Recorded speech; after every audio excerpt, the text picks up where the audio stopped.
Bonjour, ici Cécile, j'espère que tu vas très bien, de mon côté tout va très bien et je suis très contente de te retrouver aujourd'hui pour te parler de minimalisme et en particulier de mes difficultés avec le minimalisme et des solutions que j'ai trouvées. Parce que j'ai envie de partager avec toi mes astuces pour rendre la démarche minimaliste un petit peu plus facile. Si c'est la première fois que tu vois une de mes vidéos, je suis Cécile et je te propose des contenus sur le minimalisme, sur la consommation responsable, sur le fait de consommer moins de façon générale et sur un mode de vie plus conscient. Également sur la méditation, sur le yoga, sur l'alimentation végétale, enfin bref, les sujets qui me parlent, qui me touchent. Et donc aujourd'hui, je te parle de minimalisme avec cette courte vidéo où je vais partager avec toi la façon dont j'aborde mes difficultés avec le minimalisme.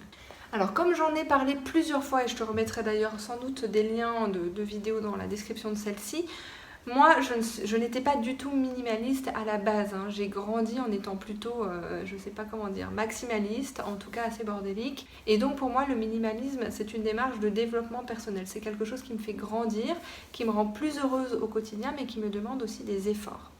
Une des premières difficultés que j'identifie, c'est le fouillis, ce qu'on appelle en anglais clutter, les choses qui vont se déposer comme par magie un peu partout chez moi. Pour moi, c'est un vrai sujet parce que, alors à la base, j'avais un tout petit appartement il y a des années et j'avais plusieurs tables et j'avais plein de surfaces, plein d'étagères et tout était recouvert de fouillis. Hein, c'était ma norme, il y avait du bazar partout, enfin quand j'y repense, c'était beaucoup trop. Et puis quand j'ai démarré cette démarche-là plus minimaliste, eh bien j'ai décidé d'avoir moins de meubles et moins de choses et du coup moins de surface. Et l'idée c'est ainsi déjà simplement d'avoir plus d'espace et moins de choses chez moi, mais aussi de m'aider à moins accumuler de choses, puisque plus on a de surface, plus on accumule des objets pas très utiles. Parce qu'à chaque fois qu'il y a une surface vide, pof, les objets viennent s'y accumuler comme par magie. Donc aujourd'hui, on a peu de meubles chez nous et on a des surfaces qu'on arrive à garder très clean. Et en revanche, il y a quelques surfaces sur lesquelles le fouillis vient s'accumuler comme par magie si on n'y prend pas garde. Et c'est pas quelque chose que j'ai complètement solutionné. Alors régulièrement, on fait le tri, on range, mais j'ai pas encore trouvé mes modes de rangement optimaux pour ces surfaces-là. Il y a une table en particulier qui est celle où je travaille, mais qui est aussi celle où on a tendance à déposer les affaires quand on rentre à la maison. Donc là, ce que je vais expérimenter en cette rentrée, c'est de faire l'acquisition de plus de petits paniers et de boîtes pour au moins compartimenter ces choses-là par catégorie et essayer de ne plus déposer comme ça d'objets sur cette table parce que ça m'agace. Mais c'est vrai que le fouillis a tendance à s'accumuler dès qu'il y a des surfaces disponibles. Donc moi, mon conseil, ce serait déjà d'avoir moins de surface. Peut-être de sanctuariser certaines surfaces. Nous, on l'a fait, hein, notamment avec les tables basses. Enfin, on a 2 petites tables basses chez nous. Bon, il n'y a rien dessus. Et le plus de choses qu'on va mettre dessus, c'est un livre et un ordinateur au moment où on s'en sert, point. Mais tu vois, sur ces surfaces, on sait qu'on ne veut rien. Et du coup, on rend ces surfaces complètement clean. Le fouillis est limité à une autre surface. Mais après, c'est vrai qu'on a quand même des objets à ranger. Hein, on n'a pas du tout d'objets. Et donc, c'est pas facile, je trouve, de trouver le rangement optimal. Donc voilà, ma solution pour le fouillis, c'est avoir moins de surface disponible et ensuite expérimenter pour trouver les bonnes de rangement qui vont faire qu'on ne va pas laisser les choses s'accumuler sur une table. Alors, il y a plein de gens experts du rangement sur YouTube qui vont dire oui, consacrer 10-20 minutes chaque soir à ranger. Je l'ai peut-être déjà dit aussi, moi, il y a quelques années. Nous, en ce moment, dans notre mode de vie actuel, on n'arrive pas à s'y tenir. On travaille tous les deux plutôt beaucoup avec mon mari et on n'arrive pas à se tenir à ranger 20 minutes tous les soirs. Donc dès qu'on peut, on le fait, mais ça n'arrive pas tous les soirs et du coup, il faut que ce soit vraiment facile et qu'il y ait le moins de choses possible à ranger chez nous. Enfin, on n'a vraiment pas d'autre solution. L'autre chose que je trouve pas toujours facile, c'est cette espèce de tension entre le fait d'avoir envie que vraiment on ait peu de choses, que tout soit rangé, et la réalité de notre quotidien en mouvement avec des objets qu'on utilise qui fait qu'on n'arrive pas à ce résultat, ou du moins ça prend énormément de temps et de patience. Et moi là, la solution que j'ai trouvée, c'est tout simplement d'être bienveillant par rapport à soi, aux efforts qu'on fait, à sa démarche. Hein, je crois qu'on ne peut pas Enfin, peut-être qu'il y a des gens qui peuvent le faire, mais pour la plupart d'entre nous, c'est difficile de passer d'un extrême à l'autre, hein, d'être très fouillis à très rangé et avec peu de choses. Et donc, il faut savoir apprécier simplement les petits efforts qu'on fait au quotidien et prendre en compte cette distance entre la façon dont on a fonctionné jusque-là et notre état des lieux aujourd'hui et là où on a envie d'aller. Et savoir que l'important, c'est d'avancer petit à petit sur ce chemin-là, mais qu'on ne peut pas forcément faire un grand bond de l'un à l'autre. Et du coup, cette petite tension qu'il y a entre là où on a envie d'aller et ce qu'on voit parfois au quotidien, c'est ce qui nous fait avancer en réalité, c'est ce qui nous permet de progresser encore.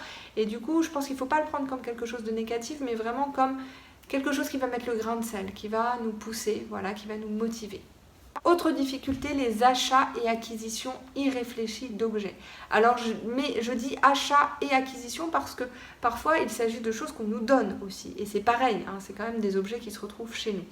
Mais c'est vrai que moi, pendant des années, j'ai fait beaucoup d'achats irraisonnés, irréfléchis parce que je pouvais le faire et que j'ai mis longtemps à m'astreindre à ne pas acheter les choses dont je n'avais pas vraiment besoin ou dont je n'avais pas vraiment envie. Aujourd'hui, sur ce point, je suis assez contente parce que je crois que je peux dire que dans 90-95% des cas, je m'y tiens très bien. Il y a une époque, il y a quelques années, je l'ai partagé d'ailleurs sur cette chaîne, je faisais des listes sur Pinterest ou sur papier ou dans un email des choses que j'avais envie d'acheter et je laissais ces listes mariner pendant quelques semaines et ensuite j'y revenais. Et maintenant, la plupart du temps, j'ai même pas besoin de faire ces listes en fait. Je vois quelque chose, j'ai envie de l'acheter, je fais l'effort de ne pas l'acheter tout de suite et puis quelques jours après, en fait, l'envie est passée. Et honnêtement, ça m'a pris bien 3 bonnes années de pratique pour arriver à ce degré de non-achat impulsif. Parfois, ça m'arrive encore d'en faire, mais c'est vrai que ça m'arrive de moins en moins et que maintenant, j'ai vraiment plutôt le réflexe d'attendre et de ne pas me jeter sur les choses que j'ai potentiellement envie d'acheter. Mais ça, je trouve qu'il faut accepter le fait que ça prend du temps. Moi, quand je me suis lancée dans cette démarche, la première année, c'était hyper dur et me retenir d'acheter, c'était compliqué. Et alors au début, tu vois, je patientais pendant 2 jours, et puis ensuite pendant 1 semaine, et puis pendant 3 semaines, et puis pendant 3 mois. Et puis maintenant, je navigue plus de façon intuitive. Il y a des fois, j'ai vraiment envie d'acheter quelque chose, je vais attendre 1 semaine, et puis je vais l'acheter. Et puis il y a des fois, je vais attendre des mois, et puis je vais m'apercevoir que simplement l'idée de l'objet me suffit et que j'ai pas besoin de vraiment avoir l'objet dans ma vie et dans mon quotidien. Donc ça, il faut accepter que ça prenne du temps et il faut prendre son temps dans la démarche, tout simplement. Et puis la dernière difficulté dont j'ai envie de te parler aujourd'hui, c'est la culpabilité qu'on peut avoir vis-à-vis des choses, soit qu'on a acquises, je crois, de façon impulsive, ou alors des choses dont on n'a pas vraiment besoin et dont on n'arrive pas à se débarrasser. Moi, il y a encore quelques objets que je garde depuis longtemps parce que c'est des objets pour lesquels j'ai fait un gros investissement financier à la base, ou des choses qu'on m'a offertes, des choses qu'on m'a données et qui n'apportent rien à mon quotidien et qui l'encombrent simplement. Et cette culpabilité, je trouve que c'est dur de passer au-delà. Donc moi aujourd'hui, j'ai un carton doute, tu vois, un carton de choses dont je ne sais pas trop ce que je veux en faire. Et puis j'ai un carton de choses à vendre. Mais maintenant, j'essaie de vraiment prendre du recul par rapport à cette culpabilité, de savoir qu'elle est normale et elle est même saine, parce que c'est ça qui va faire que la fois suivante, je me poserai la question d'avant d'acheter quelque chose. Tu vois, c'est le fait d'avoir cette culpabilité qui fait que je vais me dire, non, attends, là tu avais acheté un truc dont tu n'avais pas besoin, regarde, tu as culpabilisé pendant des mois, donc cette fois-ci, attends et vois si tu en as vraiment besoin. Donc elle a un sens, elle a un rôle, cette culpabilité. Mais une fois qu'on a compris son sens et la façon dont elle peut nous aider, je crois qu'il faut passer au-delà et céder les objets dont on n'a pas besoin, que ce soit pour les vendre, pour les donner. Mais je crois vraiment que les objets dont on n'a pas besoin prennent souvent beaucoup de place dans notre espace physique et dans notre tête. Et du coup, il faut mieux s'en libérer pour passer à autre chose en réalité. Mais pareil, ça prend du temps et il faut accepter ce sentiment de culpabilité qu'on peut avoir parfois. Et une fois qu'on l'a accepté, c'est plus facile de passer au-delà et d'agir. Donc aujourd'hui, ce que je peux te dire, c'est que moi, ma maison n'est pas complètement en ordre. Je ne suis pas du tout la minimaliste parfaite. Mais en revanche, j'ai beaucoup moins d'objets qu'à une époque. J'ai beaucoup moins le désir de m'accomplir par l'achat qu'à une époque. C'est-à-dire que je ressens beaucoup moins le désir d'acheter des choses. Et du coup, je me sens plus libre de mon espace, de mon temps dans ma tête, et puis mon porte-monnaie aussi me dit merci. Donc pour toutes ces raisons-là, j'adore cette démarche, et voilà, si ça t'intéresse, eh ben, je t'encourage à te lancer dedans ou à poursuivre malgré ces difficultés. Utilise ces difficultés comme des points qui vont te faire progresser.